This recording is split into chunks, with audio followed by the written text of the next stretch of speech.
All right, welcome back now. It's day 2 of the Energy series. And yes, we'll be going live at exactly 10 o'clock. Thank you for joining us today. And in just a moment, we'll be streaming live for the Energy series.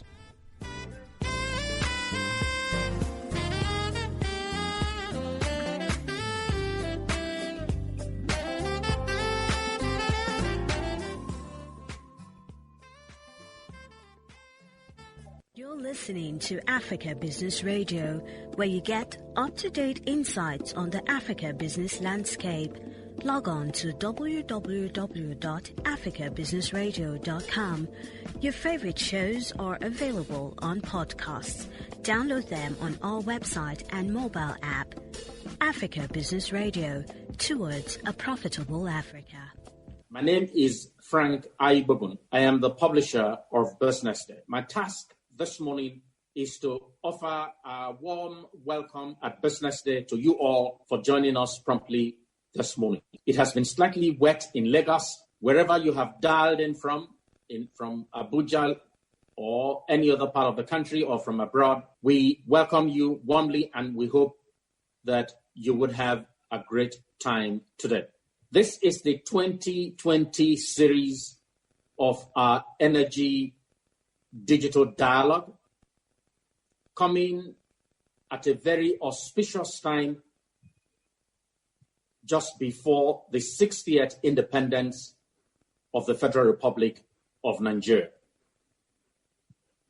Yesterday, our focus centered on the oil and gas part of the energy mix, and we had the privilege of hosting the Minister of State for Petroleum, Chief Dr. Temipire Silva, as well as the Group Managing Director of the NNPC, Engineer Mele Kyari, and the Managing Director of the Nigerian Liquefied Natural Gas Company, Mr. Tony Atta, and indeed a plethora of leaders in the oil and gas sector, including the President of the Nigeria Gas Association, Mrs. Audrey Jo Ezigbo. We indeed had a fantastic day yesterday, and we're looking forward to hosting you to another fantastic day today. Our focus today will be on the power sector. Business Day has always taken delight in being a very consistent supporter and advocate for the power sector, whether from those very heady days of privatization in 2012-2013, when we were the only mainstream media organization that supported the privatization of the power sector, or through those very difficult Fashola years, and till today as we embark on far-reaching reforms that we need to move the power sector forward, whether it be in the area of enthroning cost-reflective tariff, or whether it's the engagement with Siemens, which we all hope and expect will take away substantial bottleneck in the sector, or in the push for the expansion of the application of renewable energy in Nigeria, to the very important area of rural electrification, through which we hope to create an inclusive, fair, prosperous nation. Sometimes it might seem that Business Day has been critical, and if you say we have been critical, that is correct. We have reported on meter deployment and the issues that we see holding down meter deployment, including complicity in the sector, which we think needs very urgent resolution by the regulators. We have also been champions for cost-reflective tariff because we believe it is very important if the power sector is to go forward. I grew up in the village, and all the time that I was with my parents, my mother never one day when it was time for the village market came back home and said that the market did not hold. The village elders had absolutely no reason to intervene. My mother would take things that she had, just like other women, to the market, sell them, and buy the things that she doesn't have for the family's need. So we expect that there should be a willing buyer, willing seller environment in the power sector, as we think that is critical for progress. We appreciate the progress made by the Ministry of Power, and we acknowledge the work of the ministry and, of course, the President of the Federal Republic of Nigeria. So once again, let me welcome you warmly to today's session on power, and to expect that we will be able to bring to the fore issues that will help move the power sector forward. We have a number of panels and a good selection of panelists who will help to, speak to the various areas that we have apportioned for today. So I thank you, but before I go, let me thank our anchor sponsor, Nigeria Liquefied Natural Gas Company, and our other sponsors, Azura Power, All On, Templars, and Alex, as well as our partners, Detail Solicitors, the Nigeria Gas Association. We do appreciate your support. And of course, we look forward to all of us making progress wherever area in the power value chain that you occupy. Thank you so very much. And let me now very respectfully take the honor in asking for the vote of thanks, for the keynote address to be delivered on behalf of the Minister of Power by his advisor on policy, Alhaji Abba Ali. I invite you, sir. Thank you very much. Thank you very much, Frank, invited guests and viewers. First of all, I want to extend the minister's sincere apology for his inability to participate in this very important event. He has some engagement that has to do with the Federal Executive Council, and it is on that basis that he asked me to deliver this keynote address on his behalf. Now, the minister would like to thank you very much for this opportunity to deliver this keynote address.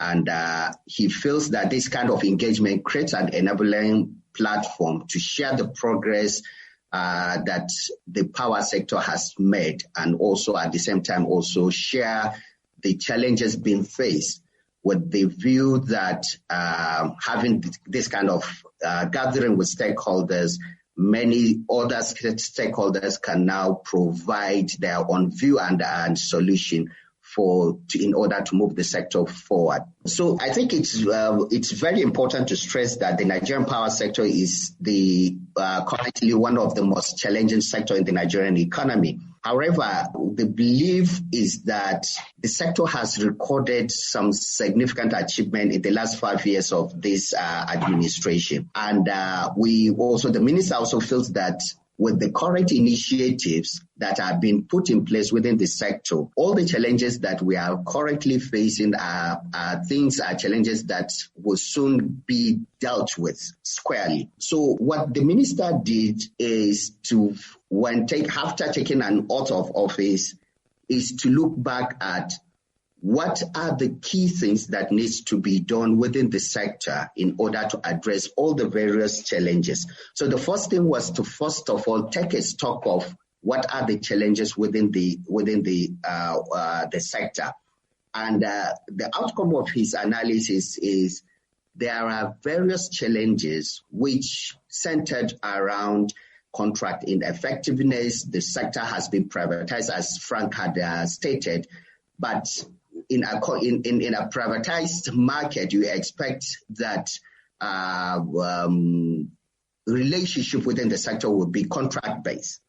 But despite the fact that we have the Nigerian Bulk Electricity at the center of procurement of electricity and selling of the electricity backed by power purchase agreement and a vesting contract. So you expect a contract-based market that is fully backed by contract. But however, when he assumed office, now one of the key things he realized is that the market, rather than having that efficient contract-based market, what we have is there is an existence of a signed contract, but those contracts are not being well adhered to. Then there is also the challenge of infrastructure misalignment. So you have, as we all know, you have a generation capacity of over 13,000, but a transmission capacity of not more than 7,000, 8,000, and a distribution capacity of 4,500. Then there is also the challenge of lack of coordination within the sector. So you have various players who are operating in silos and all towards a common goal, but differently working in isolation. So what the minister did is now, for the minister, the central issue responsible for all the challenges in this situation hinges on, one, massive infrastructural deficit existing within the value chain. Two, lack of clear central coordination within the sector. And that is why the government efforts, or what the minister is doing, largely focus on these two critical issues. And he believes that resolving them will offset the multitude of challenges within the sector.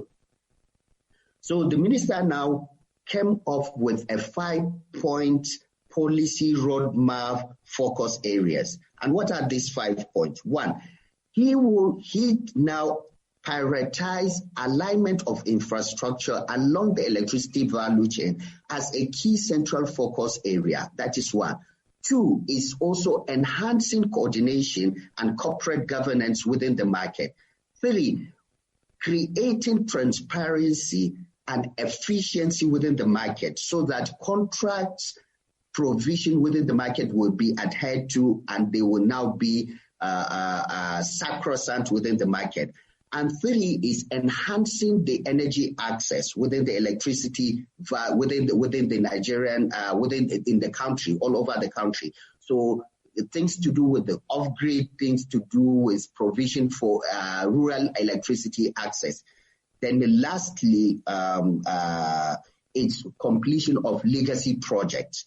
So he inherited a project that have been started, which are very significant, that will help the electricity sector or the electricity market. So he prioritized completion of this project. Now, I therefore would like to highlight the achievement that the minister recorded in his effort to reposition the market. It's important to state that for the first time in the history of Nigeria, an end-to-end plan for the development and enhancement of the entire electricity value chain is being implemented under the Presidential Power Initiative, popularly known as the Siemens Plan. Now, this initiative covers both generation, transmission, and distribution components of the electricity value chain. As we are all aware, the Siemens Plan is a high-level presidential intervention that seeks to address the challenge of infrastructure misalignment within the value chain of the power sector. The plan implemented under the Presidential Power Initiative, its main focus is enhancing, in the first phase, the transmission and the generation capacity to be able to take the existing capacity that we have within the generation, and likewise to the level of 7,000 megawatts. Then on the second phase, increasing that to 11,000 megawatts. Then on the third phase, increasing also the generation capacity plus the transmission and the distribution to about 25,000 megawatts. Details of those projects have been published by the ministry on its Twitter handle on the various components of both the transmission and the distribution that will be implemented under the Presidential Power Initiative. Now, secondly, still in developing electricity infrastructure, the federal government is developing and completing legacy project, which, as I mentioned, is one of the key priority area also the minister prioritized. And it is our belief that this project will significantly enhance the electricity generation and distribution.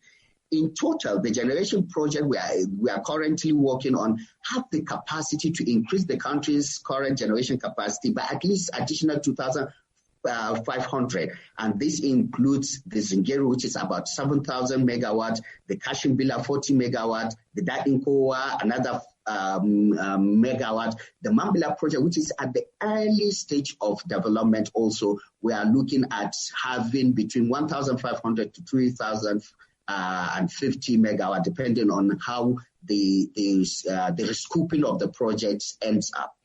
Now, apart from this infrastructure in the generation, there are other additional projects that have been done in terms of transmission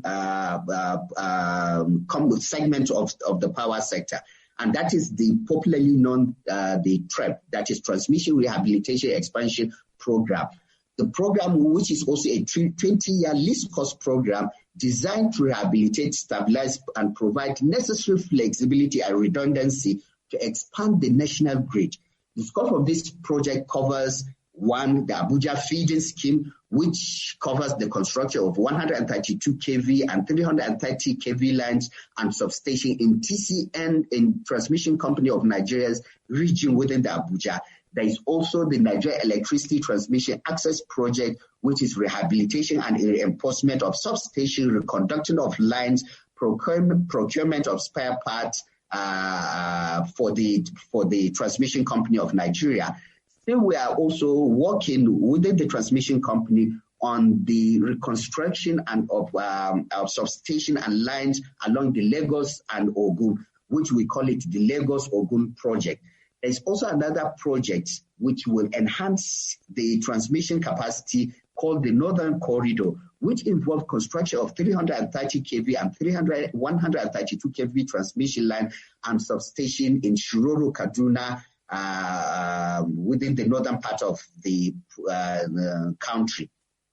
Now, the publisher and investor invited guests, apart from the infrastructural projects that the minister is focusing on under his infrastructure alignment focus area, there are also other things that he's doing. For example, creating electricity access. I'm happy to state that for the first time, there's a massive plan for the rollout of creating electricity access all over the country.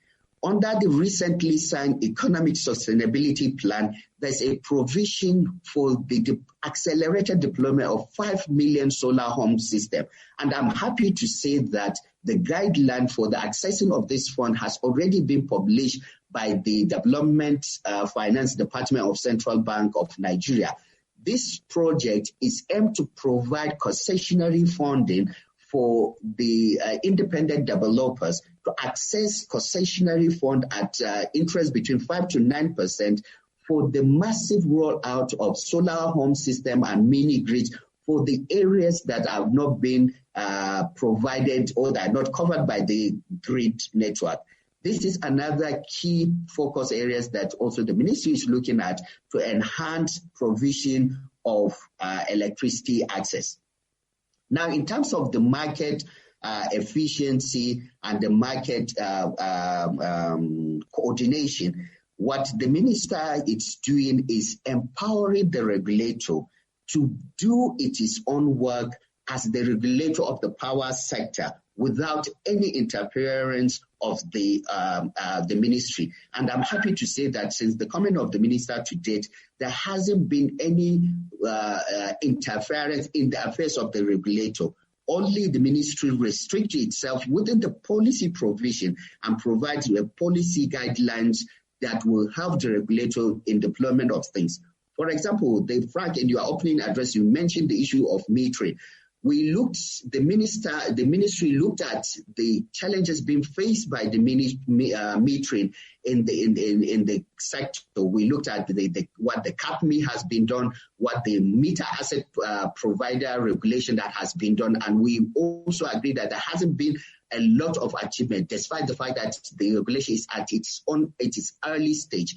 So what the minister now is doing is developing for the first time a national metering policy that will provide an overarching direction on how metering should be administered in the country at large. And I'm very happy to state that the work had already commenced, and very soon the ministry will come up with this national metering policy. Now, I'm very sure also there's a lot of discussion around the service-based tariff introduced by the regulator. It's pertinent to state that the minister's position is that the federal government has spent in excess of 1.5 trillion subsidizing the power sector since 2015. This, if you look, quantify this amount, amounted to like weekly spending of 12 billion. This subsidy cost was also 165 billion in 2015, and it increased to 548 billion in 2019. And as the performance of the discourse keeps fluctuating. So, and as if we continue with this subsidy payment, more payment will be crystallized as there will be more disco rejection because of the infrastructure challenges I mentioned. So, and we also look at that if you look at the quantum of this subsidy, it's higher than the budget of the Ministry of Education and the Health combined. So how can we continue to keep subsidizing this amount of money while with all these challenges being faced in the sector?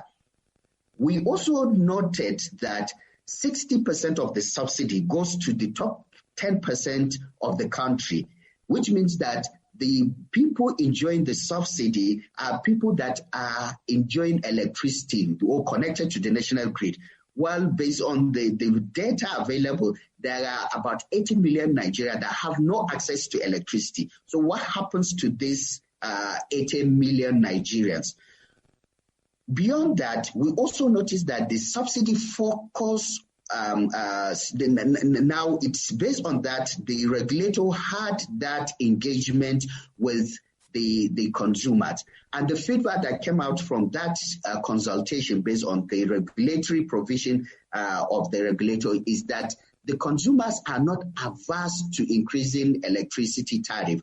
What they want is assurance that service will increase, and they are willing to pay for higher service for higher tariff in as much as there will be an increase in the service. And that is also a very important thing to note. So based on that, the service-based tariff was increased, and the ministry supported it to a very reasonable level with the regulator and also the labor union to ensure full understanding and implementation of it as it's been identified in the initial concept of only increase for after service improvement. So that is a key thing that the ministry is looking at. So in conclusion, what I just want to state is we all know that the power sector it's in a transition, and there are a lot of inherent challenges. But the minister currently is well focused in picking the five key areas to ensure adherence, to ensure addressing of these challenges. And he believes that with the implementation of the Presidential Power Initiative, completion of legacy projects, enhancing of electricity access, enhancing the transparency of the electricity market, and as well as coordination, these challenges will definitely be addressed. Thank you very much, and I extend the assurance and the goodwill of the Honorable Minister of Power. Thank you once again.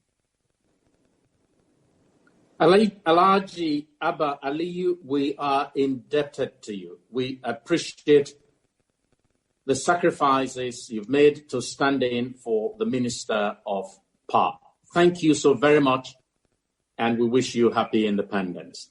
I will, at this point, now hand over to Dolapo Kukoyi, a partner at Detail Solicitors, who will, from here, drive the show. Dolapo.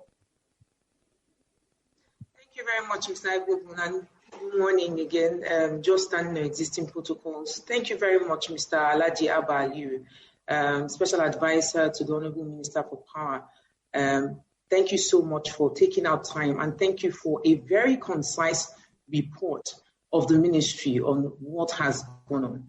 I would also like to use this opportunity to say good morning to Mr. Daffy Akpene, who's here with us. He's the Commissioner for Legal, Regulatory and Licensing with the NERC.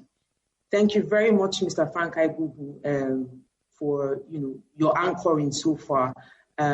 Just to introduce myself again, my name is Dolapo Kukoyi. I'm a partner with Detail Commercial Solicitors, and we are pleased and privileged to be collaborating with Business Day as knowledge partners on this Future of Energy series.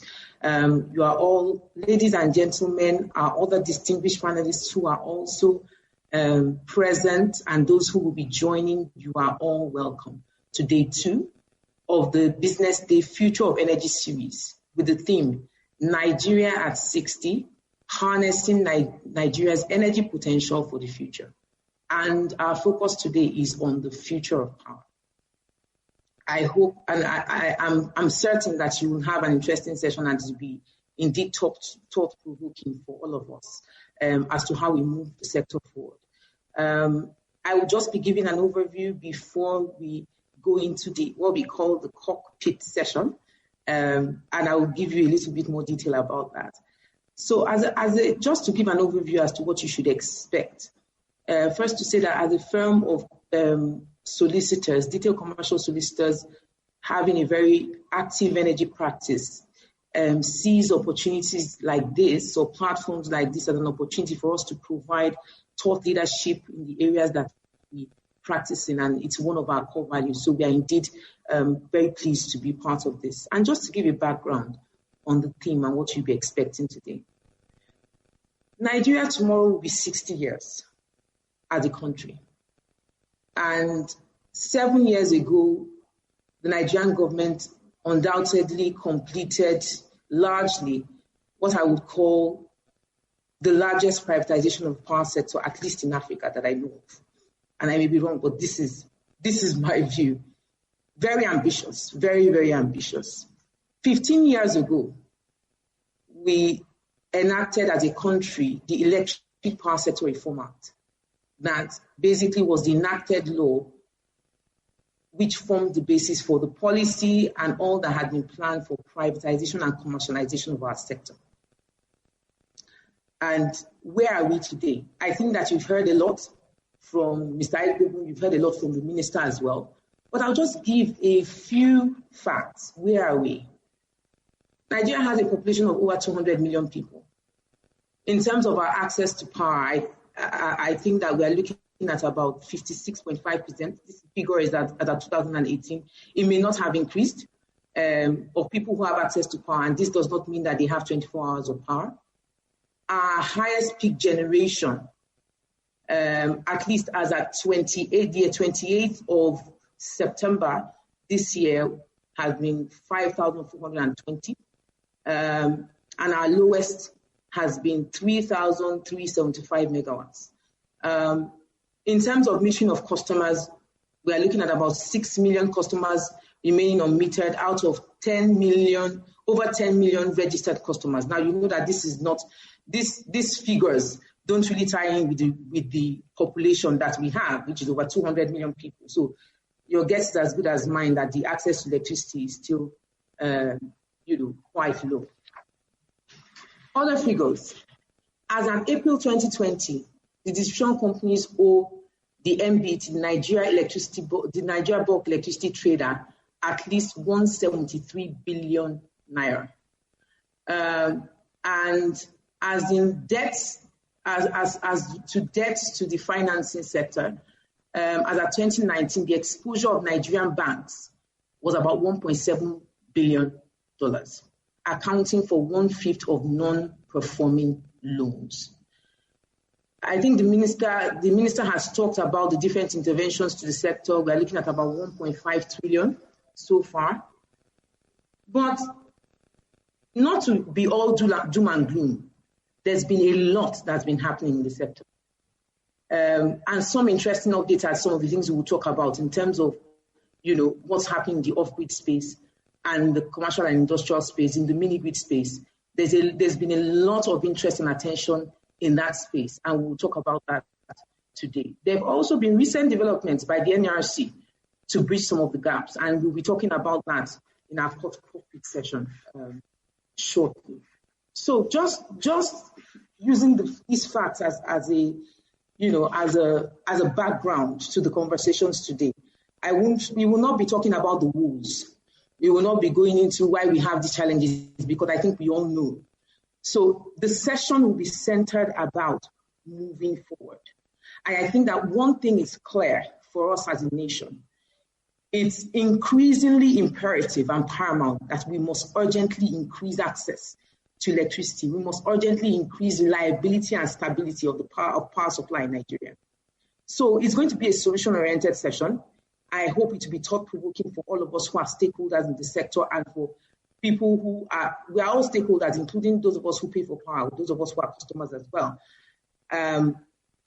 So I hope and I think that we will have an interesting session. I will go straight into our cockpit session and introduce our speaker. I will be speaking with Mr. Daffy Akpene, who, as I said, introduced before, is Commissioner for Legal, Regulatory and Licensing, NERC. And just to say that the background for this session is that a lot of times we working as solicitors, for example, get a lot of questions, from whether it's investors, whether they are stakeholders, as to the rationale for some of the things that have gone on in the past few, years. So hopefully we'll be hearing from the proverbial horse's mouth about their perspectives, on where we are as a sector. I'd like to introduce Mr. Daffy Akpene. Good morning, Mrs. Kukoyi. It's actually Commissioner Legal, Licensing and Compliance. Apologies. Thank you. Okay, so I'll go straight into the questions. I think first, one of the biggest issues and elephants in the room is the state of our insolvency in the market. And I was speaking to someone today on an interview, and I was saying that I was asked the question, what is the biggest issue with the sector? There are many things, but I think that as the Honorable Minister pointed out, one of the biggest issues is the viability of the sector, which has led to the state of insolvency. My first question is, how does the market go from here? What is the NERC's action plan? I know that I'm going into a very hot question from the beginning, but I think that, we just get right to business. What's NERC's action plan for this? Okay. I think as lawyers, we need to be very careful with how we pick and choose our words. I wouldn't describe the sector as being in a state of insolvency. So we don't have an insolvent sector. We have a sector that is dealing and grappling with severe liquidity challenges. And the liquidity challenges stem from the fact that the downstream collections are not enough to satisfy the cascading upstream obligations, meaning what the DISCOs collect from customers isn't enough to pay TCN for wheeling power, the transmission company for TCN for wheeling power, the GENCOs for generating power, and the gas providers who provide gas, because most of our generation is thermal generation. And you now look at the payments that go to the other service providers along the line.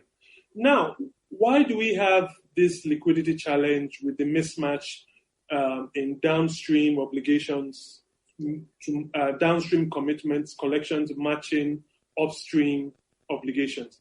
It's simply stemmed from the fact that the tariffs are not cost reflective, and it's become a serious policy issue. At the time, both speakers in your opening and when the representative of the Honourable Minister was speaking, he spoke about the privatization. When we did the privatization, one of the key elements and undertakings, as you rightly said, very ambitious. And I agree with you that not only did we pull off the largest privatization on the continent, because I meet people outside Africa outside Nigeria who confirm that.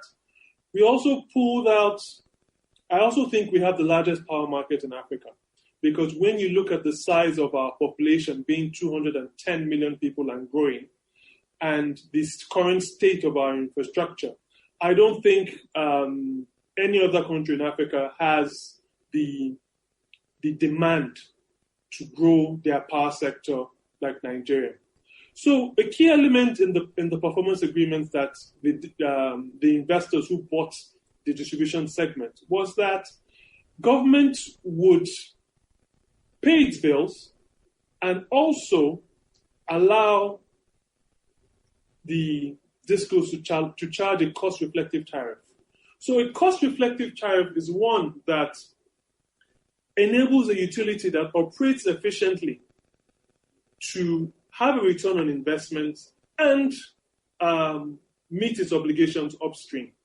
For a long time, we've not had, the tariffs have not been cost reflective. And government has had to intervene with different subsidy interventions to address the issues. So these interventions have come in form of addressing disco immediate losses under the NEMS 213 billion NEMS funding. Then we've also had the different GENCO assurance. The first one was 702 billion. The next one was the funding from CBN, another 600 billion. Just to ensure that, because what the customer pays isn't enough, someone is meeting the other upstream commitments. So how do we get out of this? We've put together, the government on the policy side put together the Power Sector Recovery Program. And part of the Power Sector Recovery Program are the initiatives to ensure that we get out of this state of liquidity. So with regards to the issues of liquidity, the first work stream is the move towards ensuring that we have a cost-reflective tariff in place. And you would have noticed that we did that with the initial 1 September review that we did, where we went to a new paradigm shift by having overall increases for everybody and now doing location-based tariff increases on the basis of the existing infrastructure, which we call the service-reflective or service-based tariff regime.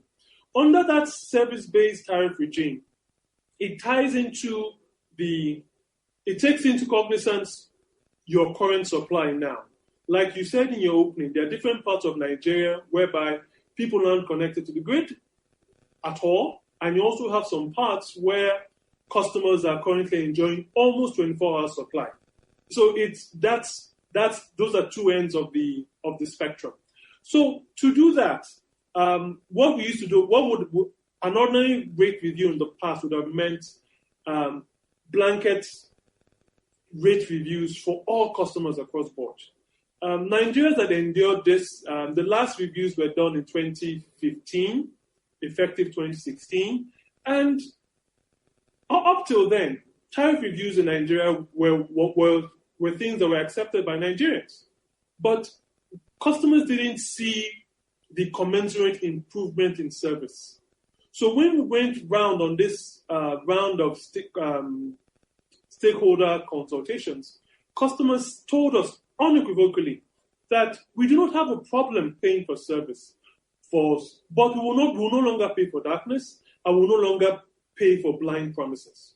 So we now have to put into place a service-based regime that puts the customers into tiers on the basis of what they currently receive as a service now, and those who receive what would be termed to be a good service. So we agreed that the de minimis would be 12 hours of supply a day.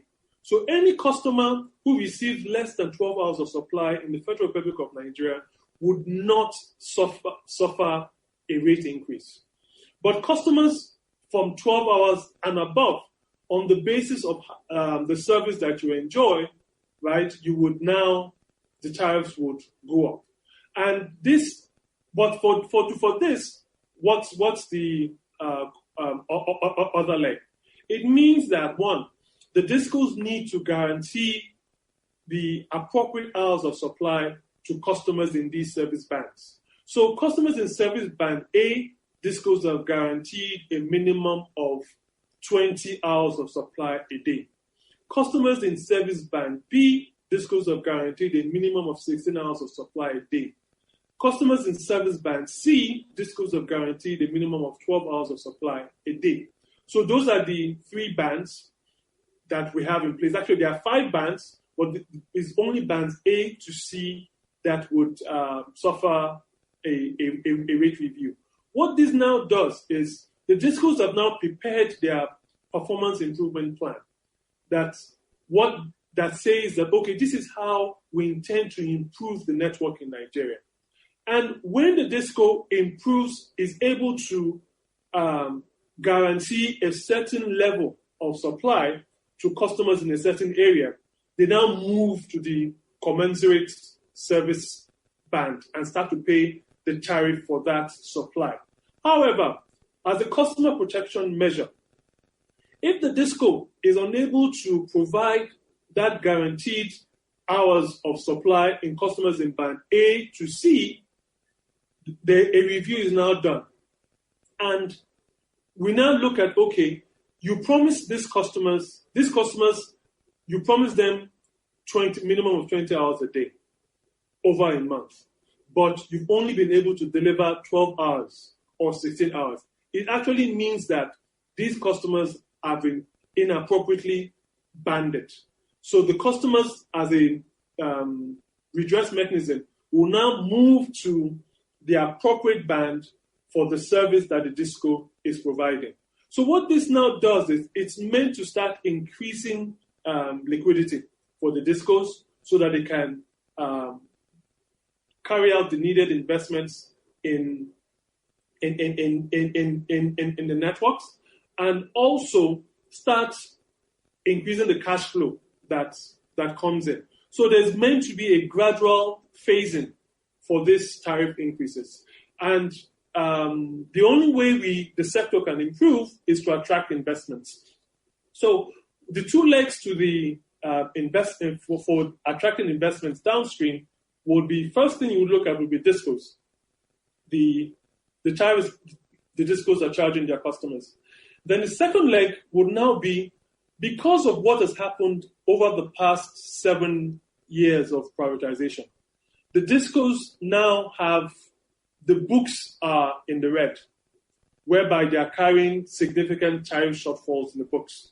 So the second leg that we're looking at on the government side is to transfer those liabilities that have been incurred as a result of the inadequacy of cost-reflective tariffs into another government agencies to hold that the shortfall.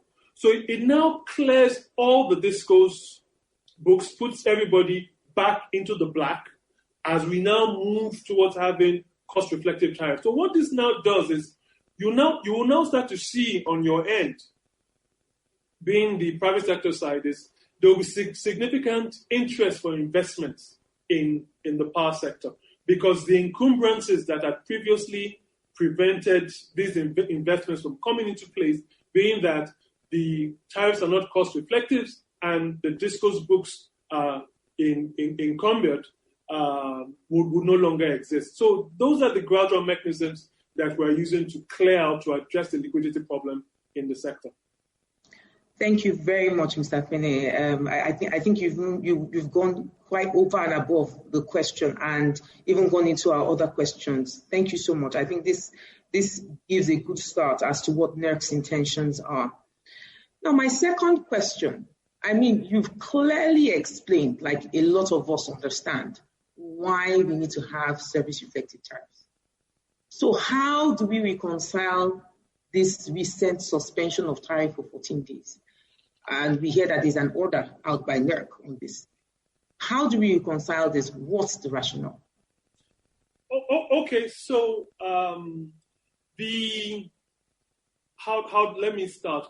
So I have a saying that I always tell everyone I meet. They say, "Oh, you're an independent regulator." I said, "Yes, we're independent, but we're not isolated."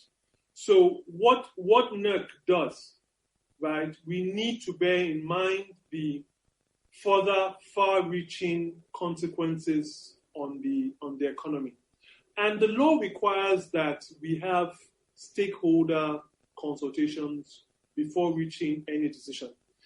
We started the stakeholder consultations before we arrived at the service-based tariff. This process started December 2019, before the order was issued for 1 September. But you've seen that certain policy issues have arisen. And on the basis of those policy issues, the organized labor threatened to shut down the country. And they threatened to shut down the country because they didn't agree with two main issues. First being the deregulation of petrol. Second being the tariff in electricity. So what has happened is labor has conceded to what has happened with the petrol deregulation. But on the government side, they've said, let us look into this whole thing. Because what we've done with introduction of service-based tariffs or service-reflective tariffs is new.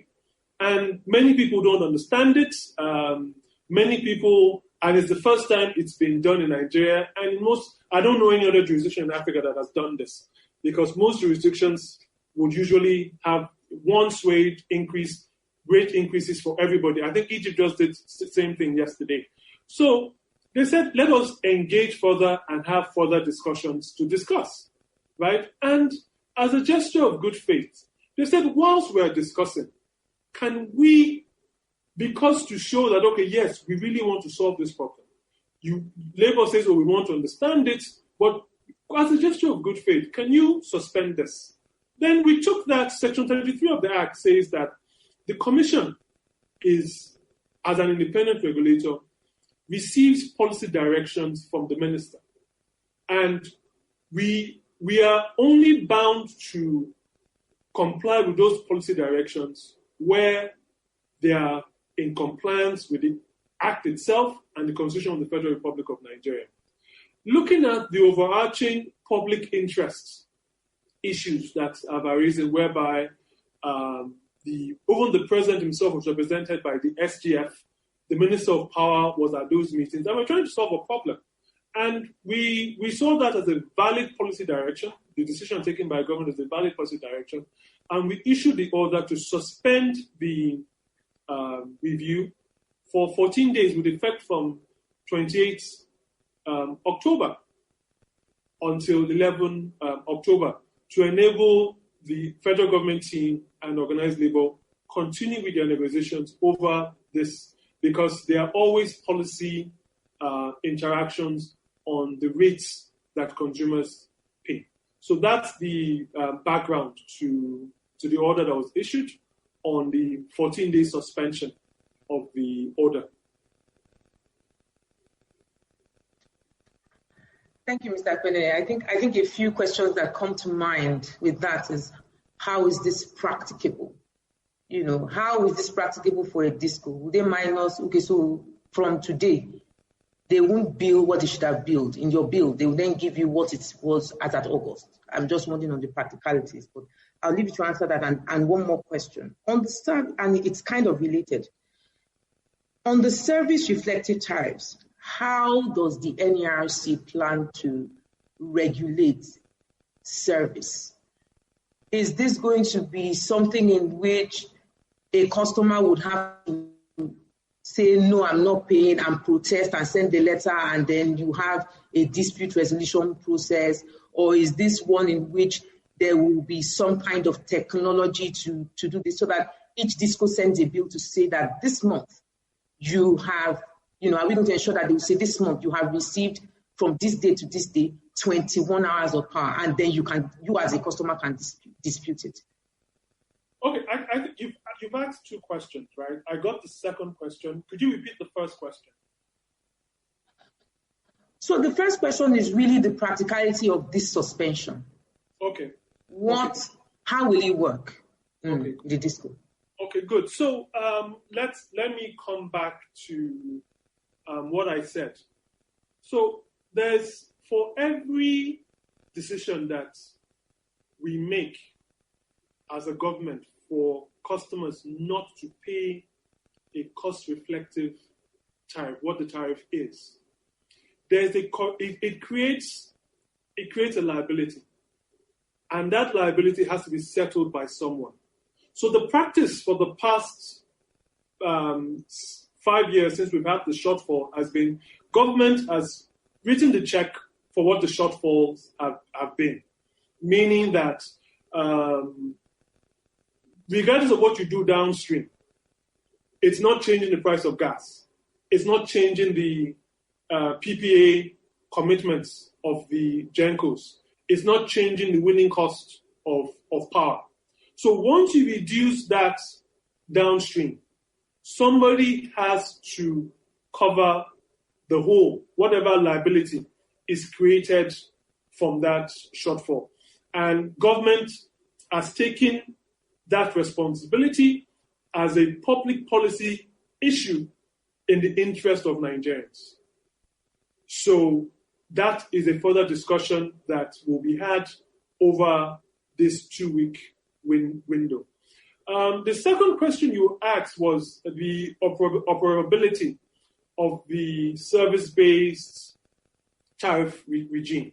Now, what we've done is, because service is now being provided in bands, basically recognizing our current existence, because anyone you talk to will tell you that, in where we live, we get power for 18 hours a day. Where we live, we almost have power every day. Some people tell you, we are 1 day on, 1 day off, right? So everybody has a feel of the state of supply in their own locality. But what we're doing now as a commission is, from the commission's end, data loggers and devices to log actual supply at feeder and distribution transformer levels will be installed to monitor, to serve as a back-end check, right? And from a customer standpoint, right, the redress mechanism will not exist on the basis of one customer complaining. Because sometimes you will notice that when you have an outage, right, it's not because of the DISCO not wanting to provide you. There may be local technical issues. So I got back to Abuja 2 nights ago, and on my street there was no power. Why? Because it rained heavily in Abuja. A tree took out the power line, and the underground cable got flooded. So they had to isolate my street. So for over about a day, we didn't have power while they sorted that out. So that wouldn't qualify, right, as an appropriate complaint. However, if all the customers in my cluster under that feeder lodge a complaint that we've been classed as Band A customer, whereby the DISCOs have guaranteed us a minimum of 20 hours of supply a day, And we haven't gotten this 20 hours of supply a day. We now look over a 60-day period. We now look at the feedback from the records of the recording devices.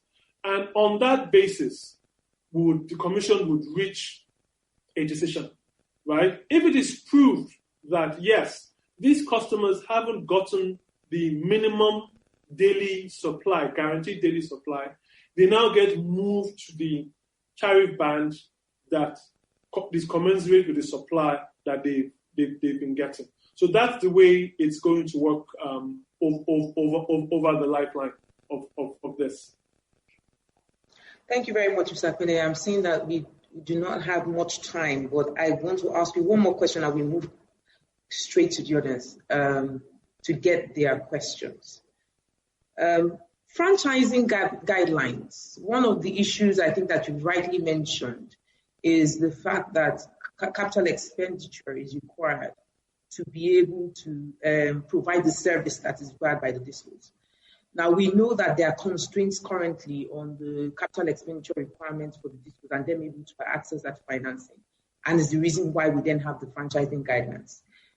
Our expectation, at least for those of us who practice in the sector and advise clients, was that we're going to see a more prescriptive guideline after the consultation paper. But what we see is that it's kind of broad and general. So we wanted to just, in terms of expectations for investors and all of that, what's NERC's intention here to do with the franchising guidelines? What are you? Okay. So we need to, the Constitution of the Federal Republic of Nigeria guarantees the right to property. And the Commission takes cognizance of the fact that in October 2013, some investors bought 60% of the discos. And government has said, okay, because you bought it, right, because we want you to demonstrate control and run this business. On a board of 7, government took only 1 seat on that board. And I said, go ahead, you have the technical expertise, run and manage this business, right? The discos have invested in a network. So the network of Ikeja Disco belongs to Ikeja Disco, likewise Jos and Lagos, right?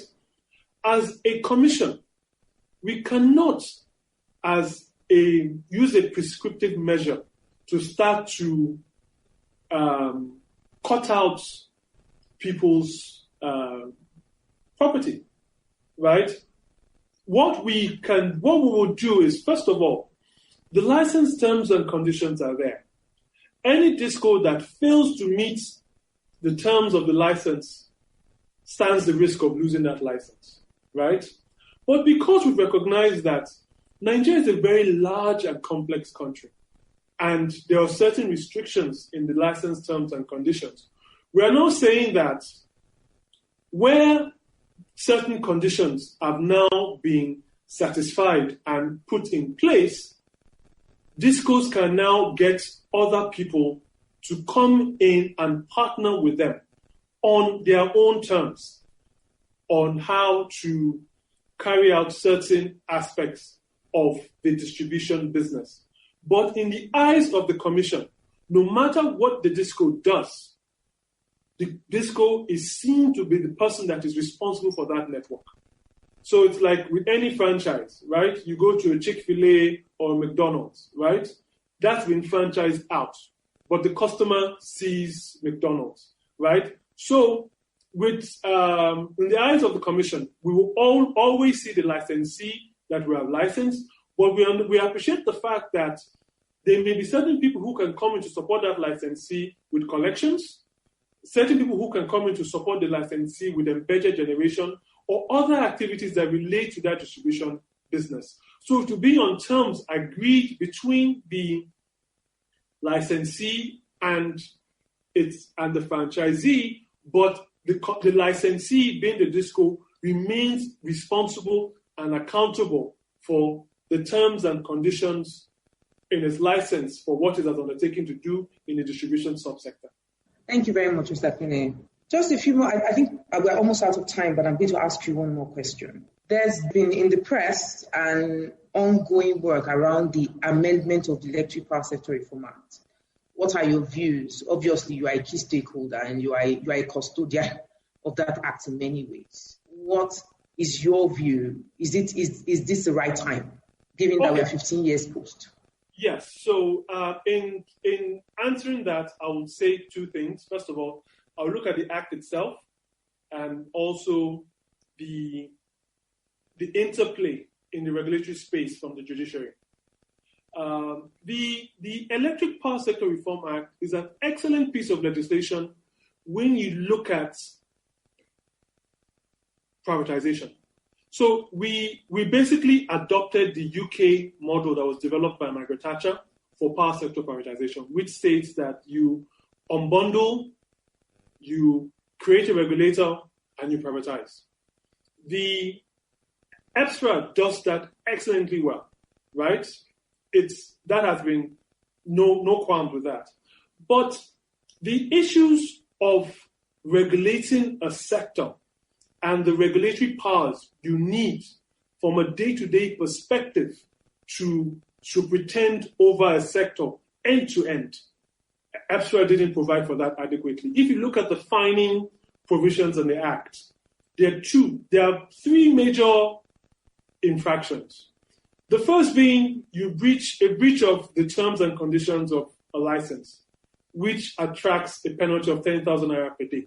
The second being a breach of the Commission's regulation, which attracts a flat fee of 10,000 naira. Then the third being refusal of access for the Commission for inspections and things like that, which attracts a prison term. When you look at that and you juxtapose those powers, first of all, we are superintending over a multi-billion-dollar industry, right? And when you look at the fines, 10,000 naira, you look at that 10,000 per day, by the time you compute it for the year, it's still less than 4 million naira. These fines, they are not adequate deterrent. And also when you look at it from other issues that have arisen from the privatization itself, which need to be addressed, right? That needs to be done. And if you look at jurisdictions like India, New Zealand, and a few other countries that have done power sector privatizations, they've had various iterations of their act. So I have in my study, this book here is the laws of India. You can see how the screen is, you can see how thick it is, right? But when you compare that with EPSRA, you can see that the Indians have really gone far to expand upon their laws, right? So there are certain post-privatization issues that need to be addressed. We've seen certain things and we need to learn from certain things. Now, it brings me to the second leg, which relates with the issues we've seen in adjudication of matters in our sector. And you ask the question, why it took so long for us to have reviewed the tariff. The last time we reviewed the tariff was 2016. A lawyer named Toluwani Adebi took the commission to court, challenging a tariff review. And a judge of the Federal High Court ruled in his favor. If you check precedents almost anywhere, I think that will be the only precedent whereby the courts have ruled against the regulator in a tariff review. And the commission couldn't do anything until we got judgment in our favor at the Court of Appeal.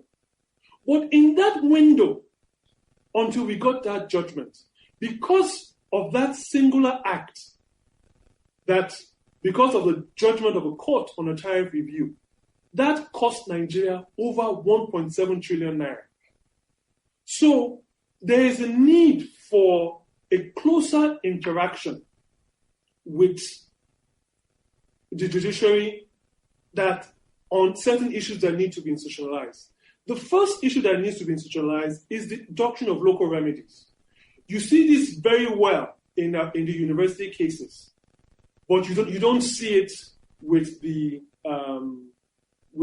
in issues dealing with regulator. So thank you, Mr. Pene. I don't want to lose our audience so that we are not talking like lawyers. I'm sorry that I had to, but I think that the point has been made. I have one question for the audience, and I think I need to round up after that. So I wanted to make sure I take that question. It says, how do you manage the provision of low current and very unserviceable transformers by DISCOs? By the way, for participants, please, I forgot to mention, please join the conversation and send in your questions and comments via slido.com. Use the event code #BDES in caps. #BDES in caps. So, Mr. Pene, that's the question. How do you manage the provision of low current and very unserviceable transformers? Okay, so like I said, and I addressed this in the opening, the DISCOs are in the business of selling power, and the more power they sell, the more money they make. The issue with low currents comes from extending one long 11 kV lines over a long network, right? Over long spans. And you see that a lot outside the major cities, because a lot of these distribution networks are built by people, not even the DISCOs, because you buy a plot and you just extend the line yourself and tell the DISCO to connect me. So with the required investments, as funding improves in the sector, and the other things that you would have heard the minister's aide speak on, special advisor to the minister speak on when he did his opening, is that they are investing in the downstream distribution angle on the cement side, and also with increased funding from the PIPs of DISCOs, they can build more substations, run higher tension lines, supply you from build more 33 kV lines, have a substation that drops it to 11, which is near your house, and deals with the issues of the low current that you would experience at home. And also, with more funding, the DISCO should be in a position to replace 40 transformers as well. Thank you. Business Day, I'm not sure if I still have any more time. I still have questions. But until you indicate to me, I think we're almost done. Just one more. Mr. Pene, thank you for being such a delightful person to interview. It's about the eligible customer regulation. What we think is that this hasn't been successfully implemented. What are your views? And I think I have 1 minute. Okay. You can just say that quickly. Okay, so with the eligible customer regulation, right? The eligible customer regulation, you need to go back to what the main objective was. What was the mischief we sought to cure? We have bottlenecks in from generation to distribution, right? The eligible customer regulation was meant to bring in GENCOs that would, investors that would invest in those bottlenecks to ensure that they can supply those eligible customers properly. But what we now saw was that because of the liquidity issues, and everyone wants to survive for himself, right? GENCOs within the existing framework who have already contracted all their capacities in their PPAs with MBEDs now wanted to enter into eligible customer transactions.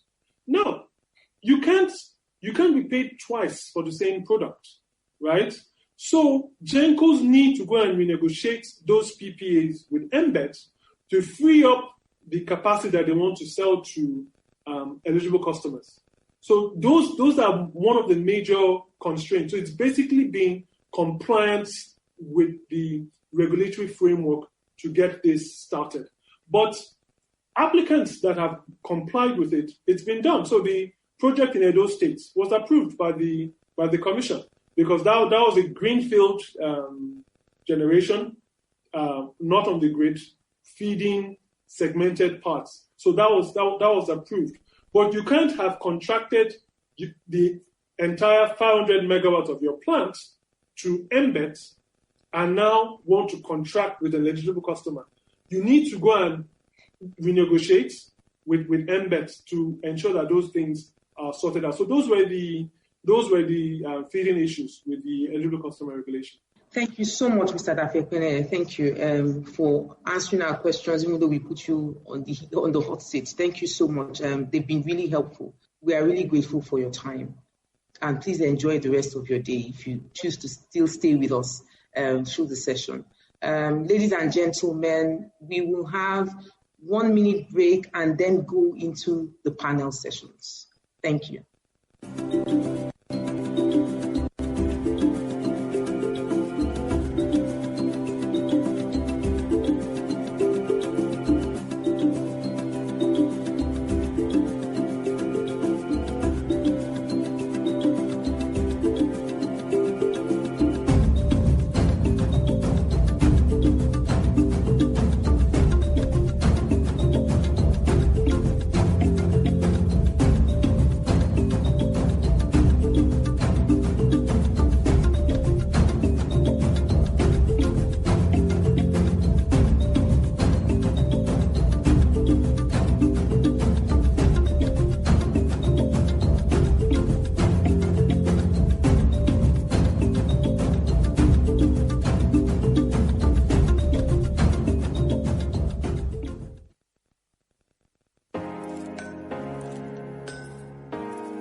Good morning, everyone. Welcome to the Business Day series on harnessing Nigeria's electricity for the future of Nigerian power sector. Thank you, Mr. Dafekwene and Mrs. Kukoi, for that very insightful session. We will now be moving into the panel sessions for the day. But first of all, I would like to introduce Mr. Ahmad Salihijo, who will provide us with a quick teaser into the first panel session. The first panel session is focused on the role of innovation in the Nigeria power sector. Mr. Ahmad Salihijo is currently the MD of the Rural Electrification Agency of Nigeria. Between 2009 and 2012, Mr. Ahmad worked with the Infrastructure Concession Regulation Commission and the Subsidy Reinvestment and Empowerment Program, SHOPI. At SHOPI, he led the development of a project that empowered over 50,000 Nigerian youth. He served as the special advisor to the Nigerian Minister of Environment, Amina Mohammed, and was the coordinator of the Nigerian Green Board program, during which he coordinated for the issuance of Africa's first sovereign green bonds, valued for over 10 billion naira. He was at the forefront of originating and developing 250 megawatts green-connected solar photovoltaic power plants with oversight for licensing and permits. He was the Executive Director of Operations at EN Consulting and Projects Limited. And in December 2019, the President of Nigeria, President Muhammadu Buhari, appointed him to head the Rural Electrification Agency. Mr. Ahmad Salihijo, you're welcome. Thank you very much for this introduction, and thank you very much, Business Day. I'm honored to be here with you today. And first, I would like to also appreciate, the other speakers that have been able to shed some light onto the topic that we are discussing here today. So, Mr. Frank, thank you very much for the introductions, and also the representative of my boss, the Honorable Minister, Abba Aliyu, for giving us some insight onto the current situation within the power sector. And finally, Commissioner Dafe, for also giving us more insights onto the regulatory aspects. They have been very interesting conversations so far. Good day to all distinguished ladies and gentlemen.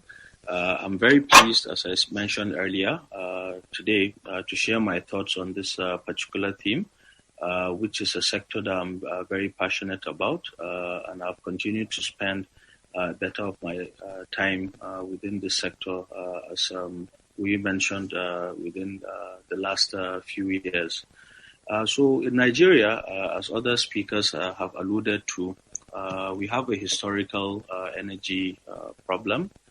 As we're all aware, this has affected the populace of Nigeria, and in addition, the energy gap has unfortunately deprived, as an earlier speaker mentioned, over 80 million Nigerians lack reliable energy. So residents of remote communities across Nigeria have it the hardest given the distance they are away from the grid, which is the primary energy source in Nigeria.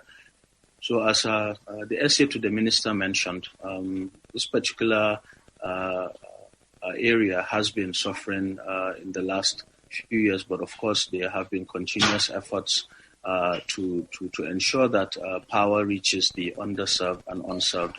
However, this is one of the major roles that the Rural Electrification Agency currently works on. So we primarily target at scaling up energy access to unserved and underserved communities in Nigeria. However, we look at it beyond just taking those electrons and lighting those areas.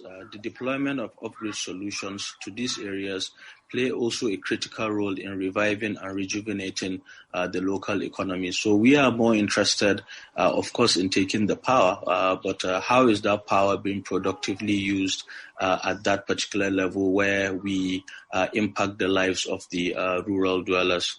So on a more critical level, our objective is always to ensure that every energy infrastructure deployed by the REA helps to stimulate that productive use. We have programs around ensuring that these productive use are being currently utilized. So for instance, we have a component on it for the Africa Development Bank loan that we have currently at the REA, where it solely concentrates on the productive use appliances. Also, as part of some of our REF programs that are currently coming on board, we have areas where we're concentrating on improving on the agricultural sector and also other economic areas where we feel that the power would be able to contribute to national development. So as always, technology and innovation in the off-grid space are determinant factors that will continue to drive deployment and sustainability of renewable energy interventions. So at the REA, we currently deploy two sort of these innovations. So we do mini grids and solar home systems.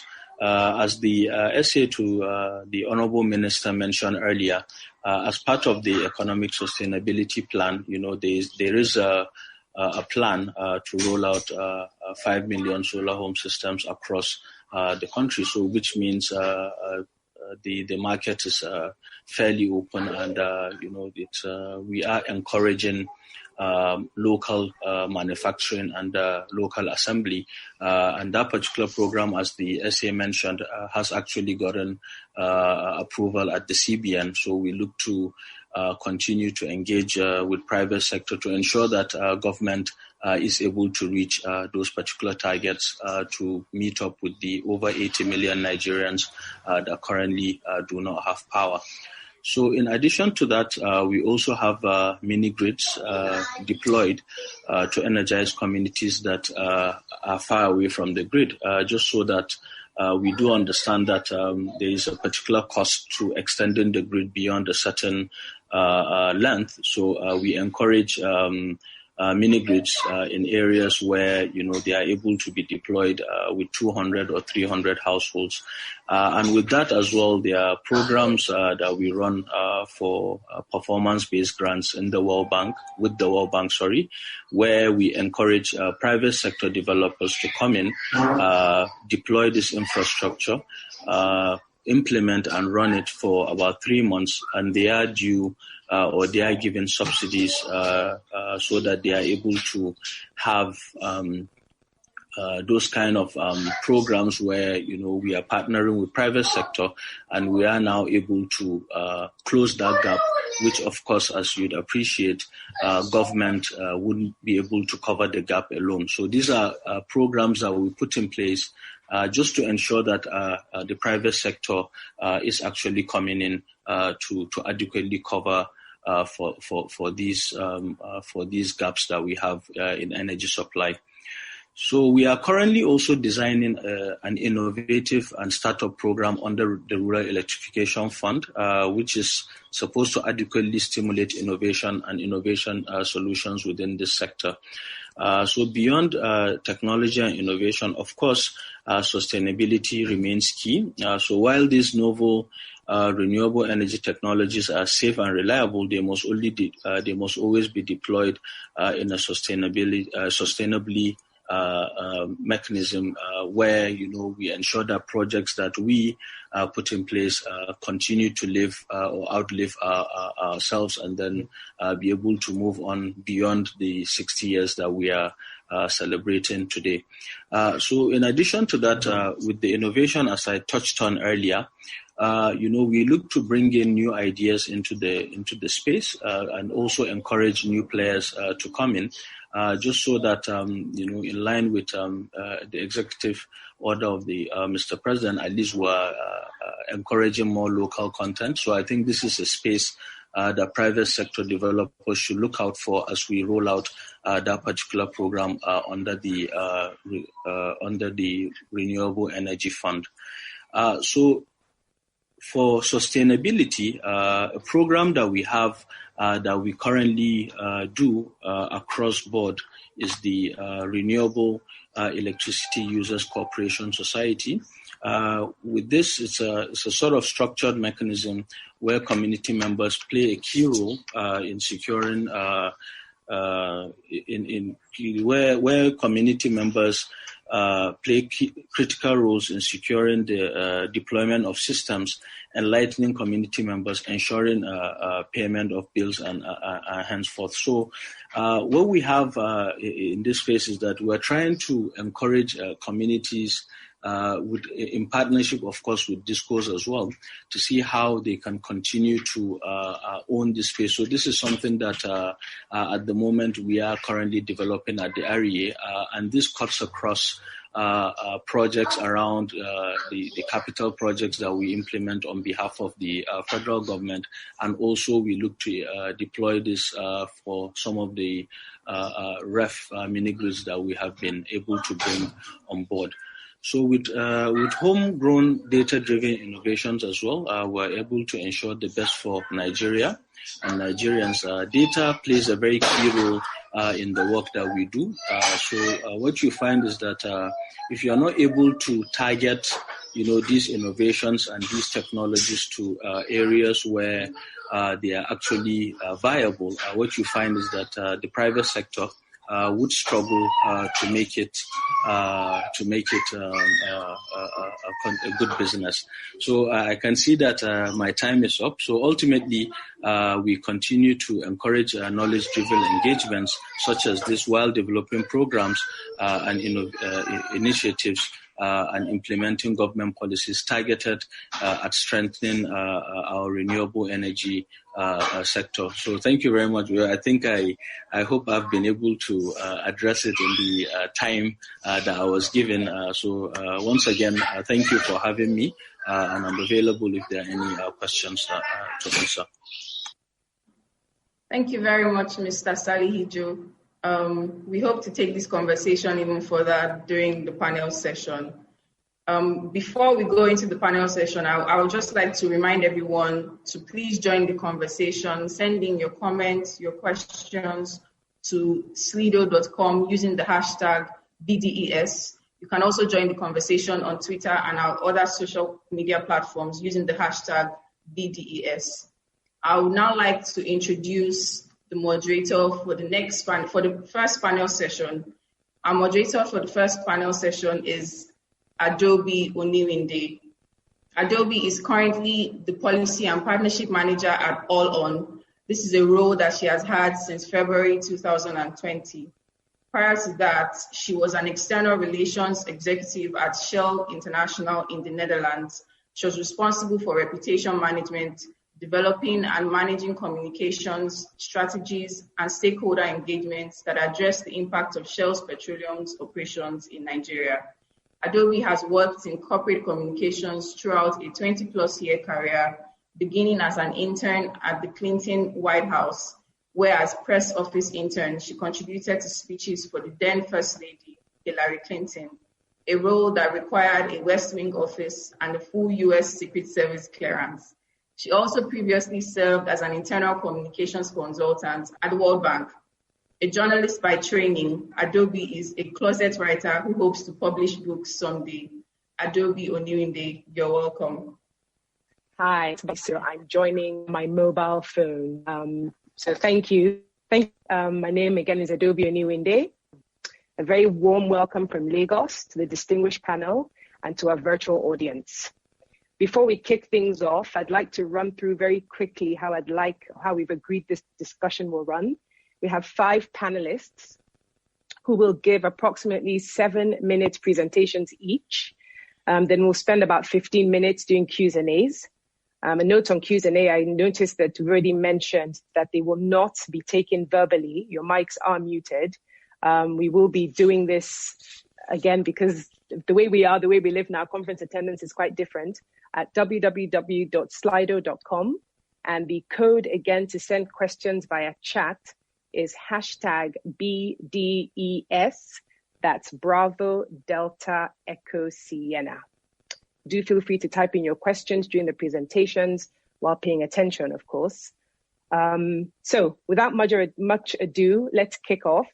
Our first panelist is Mr. Ademola Adesina, who is the founder and CEO of RenSource, a leading West African off-grid energy provider. Some of you may know that RenSource was the 2019 winner of the Financial Times IFC Transformational Business Award for Climate and Urban Infrastructure Solutions. Mr. Adesina, welcome. You have 7 minutes to tell us about some of the activities that makes RenSource worthy of such an award. Over to you, Mr. Adesina. Thank you for having me, Ms. Oniwinde. RenSource is a company I founded with my co-founder, UC, about 5 years ago. We are, at our hearts, a decentralized energy company. This takes different forms depending on the markets. When I founded RenSource, our initial focus was on residential homes. We would build and finance small-scale solar systems for your average urban middle-class home, and that was how we started RenSource. We eventually migrated into what we're doing now, which is largely powering large urban marketplaces. These are the big markets we have throughout Nigeria, like Sabongari Market in Kano, Ikpari Market in Lagos, where we essentially build and manage the power infrastructure there, and then distribute power to the individual shop owners via smart meters that we install. In addition to that, we also have a commercial and industrial solar business, where we build and manage larger solar power plants for industrial clients. These are manufacturers, mills, agricultural concerns, where we own these plants and then sell the power against long-term power purchase agreements to the end users. Beyond that, and particularly since the impact of COVID, in our markets-focused business, we've also begun offering non-energy services to the merchants in those markets. So we're essentially leveraging the relationship we have with those merchants to offer them products and services, mostly from third parties, third parties who find that channel and that audience interesting. We do this through a digital platform we've built that's in effect a super app of sort for the merchants to manage their business, but also access these third-party services. We've been doing this now for about 9 months, initially as a pilot, but now it's growing and scaling quite quickly, and we've seen a real demand and interest in this since all of the lockdowns that followed the COVID-19 crisis. Thank you very much. I'm actually really looking forward to hearing more about the digital platform that I imagine is thriving in the current COVID environment, but we will hold off on questions. I'd like to run through all the presentations first and then come back to Q&As. So thank you for your time. Our second panelist is Mr. Okenwa Anayo, who is the CEO of Neo Tropical Technologies. Mr. Anayo also doubles as the technical director. Anayo, the floor is yours for about 7 minutes. Yeah, good day, everyone, and it's my pleasure to be here with you on this August event.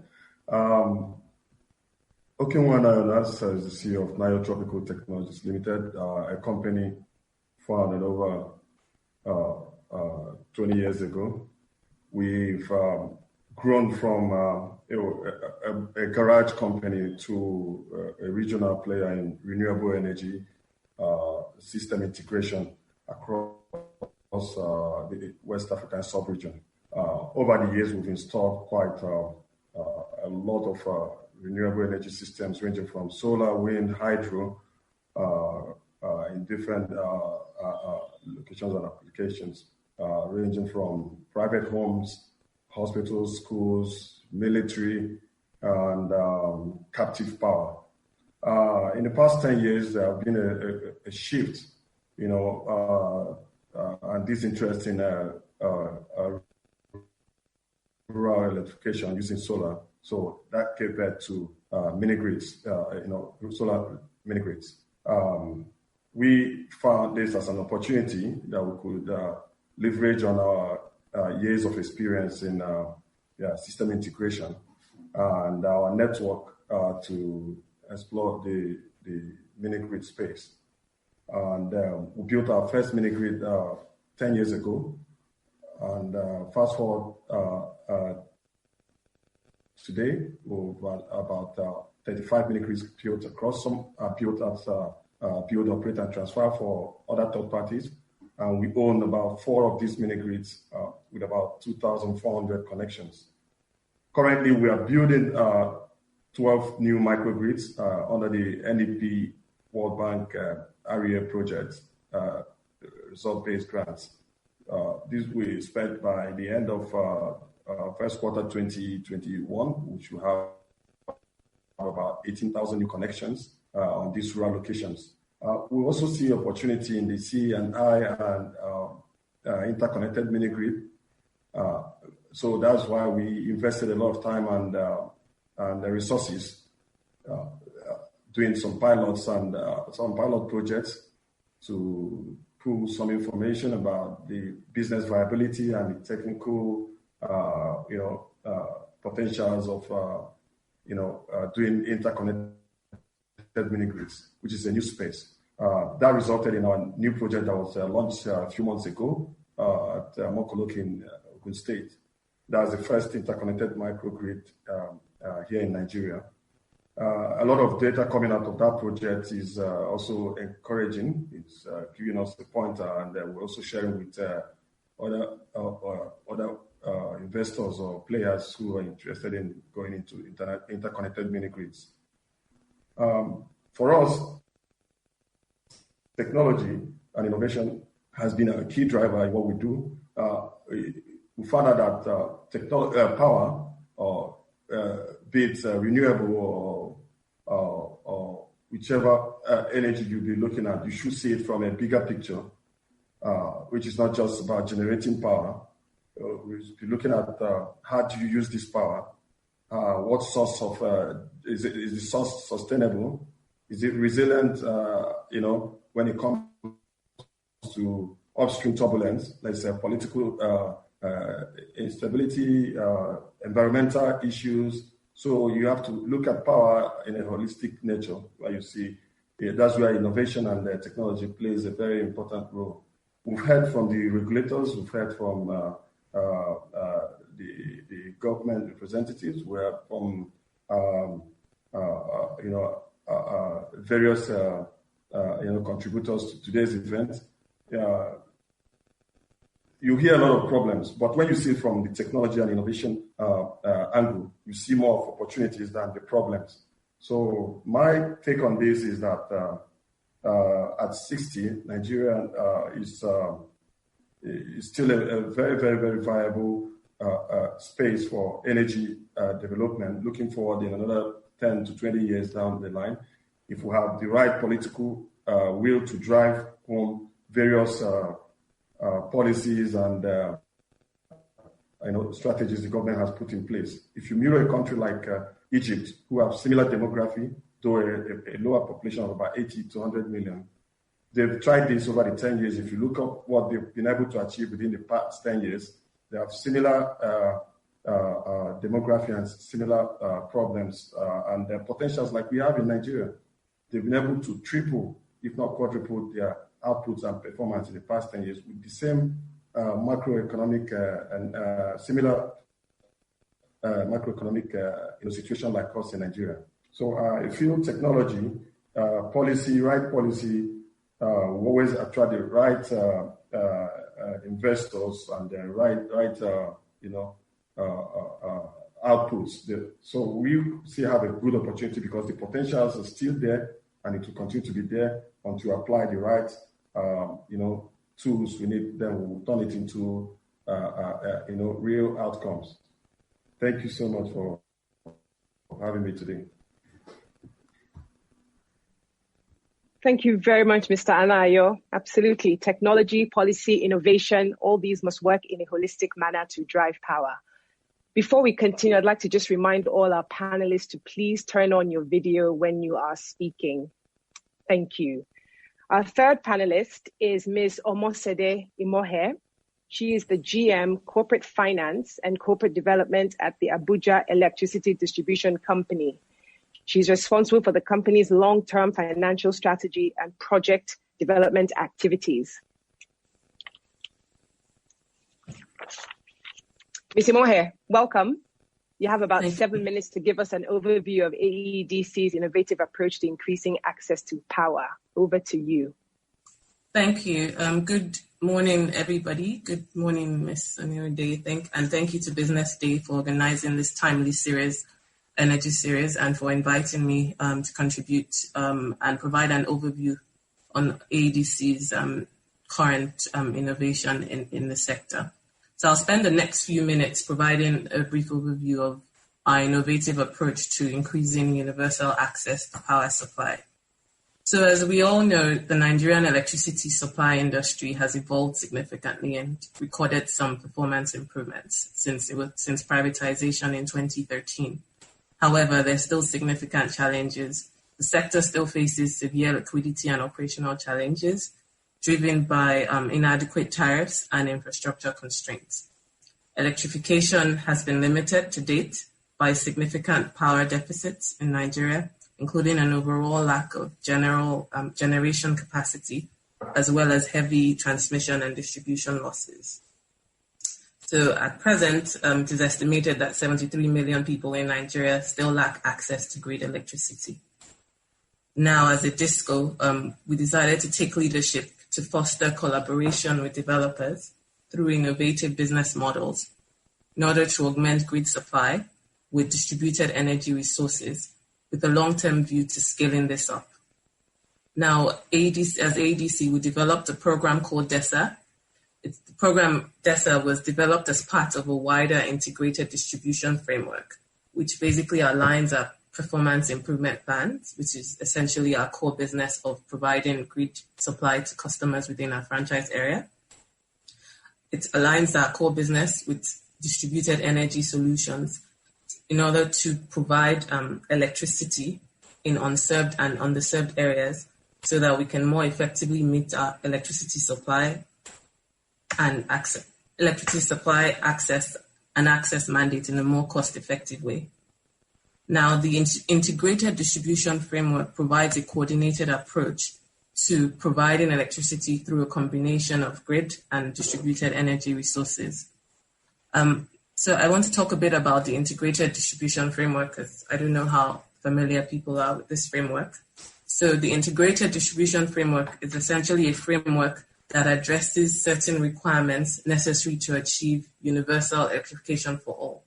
Now, in terms of the UN SDG goals, our goals in Nigeria, we do want people to have access to to clean and affordable electricity. And as a DISCO, we think that the IDF is a great way that we can achieve this within our own franchise area. So some of the requirements for the IDF are: number one, inclusiveness. Now, this requires that an entity be responsible for ensuring that all customers within a designated area have access to electricity, irrespective of their level of demand. Now, this refers to an entity. It means that an entity should have ultimate responsibility, not several entities. And that's why, we think that this approach is very important within the context that we currently operate in.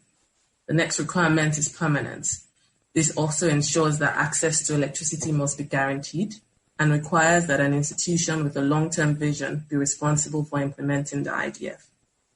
The third requirement is that it leverages a mix of delivery modes, and this encourages the adoption of the least cost electrification plan to meet electrification demand for a particular cluster. And this could be through a combination of grid extension, mini grids, or even standalone systems. And then the fourth and the final requirement is that it harnesses external resources.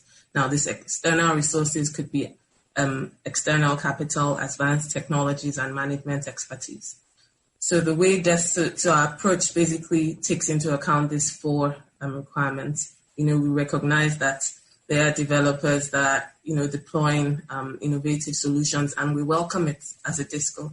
However, the IDF framework places ultimate responsibility on us as a DISCO to drive the deployment of these distributed energy resources. So we want to we're trying to take a position in deciding where these distributed energy resources would go to, that they're going to the places where they're actually needed, and that we're taking a long-term view in deploying these distributed energy resources. And so, as I mentioned, our DESA strategy addresses and meets all these requirements by us coordinating the deployment and taking ultimate responsibility. Now, this approach was demonstrated with the launch of the first interconnected mini-grid at Wuse Market in Abuja by collaborating with a mini-grid developer to jointly service customers within the market. So Wuse Market is the largest market in Abuja and one of the most strategic. So it was a very important project for us. And at this point, I should also thank REA for facilitating this project.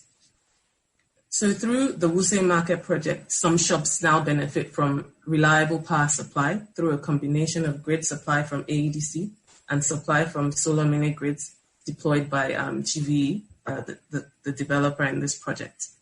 Prior to this intervention, there was actually a high level of self-generation with lots of diesel generating sets located within the market, obviously contributing to high levels of noise, pollution, and even higher costs of electricity. The phase 1 of the project has been completed, with the final phases expected to be completed by December 2020. Now, once the project has been completed, the market is even considering extending their hours of operation, which will no doubt lead to increased economic activity in the market. In addition to the increased economic activity, the customers within the market will have access to cheaper and cleaner electricity supply, and that means that we would have fulfilled our responsibility to those customers as a DISCO. Now, the lessons from the Wuse Market project has also helped us identify the 3 major drivers to scale up this program and to deploy it at scale, not just even within our network, but even, across Nigeria and, and Africa. And some of those, and those 3 major drivers are access to finance, project pipeline, and developer capacity.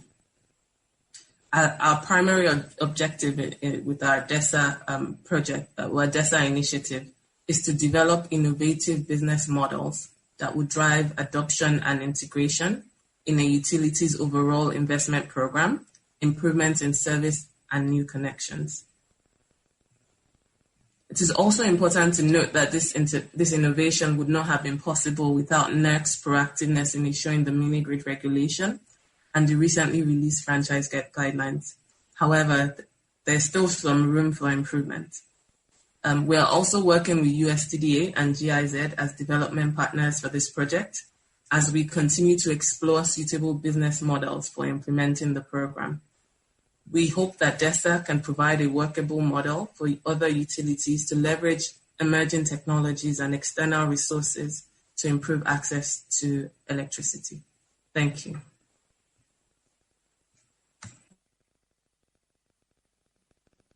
Thank you very much, Ms. Emohe. Wow, Wuse Market. I know Wuse Market. Haven't been in all of 10 years, and the idea of a lit up Wuse Market is quite remarkable. So looking forward to seeing what the next phases of this project will bring. Thank you again for that presentation. Moving along, our fourth speaker is Ms. Simi Abere. Ms. Abere is a member of Cross Boundaries Advisory Team. As a senior transaction advisor, she facilitates investment into sectors such as clean energy, and has supported off-grid entrepreneurs and investors. Ms. Abere, welcome. The floor is yours for about 7 minutes to talk about trends and how you see the market evolving. Thank you, Adalbi. So I'm just going to talk about some of the innovative funding arrangements that we've come across in the market and just give an overview of some of the financing challenges that off-grid companies face. So just to give you a bit of overview of Cross Boundary, because some of you may know it, some of you may not. Cross Boundary is a frontier markets investment firm, and our mission is purely to unlock private capital to drive.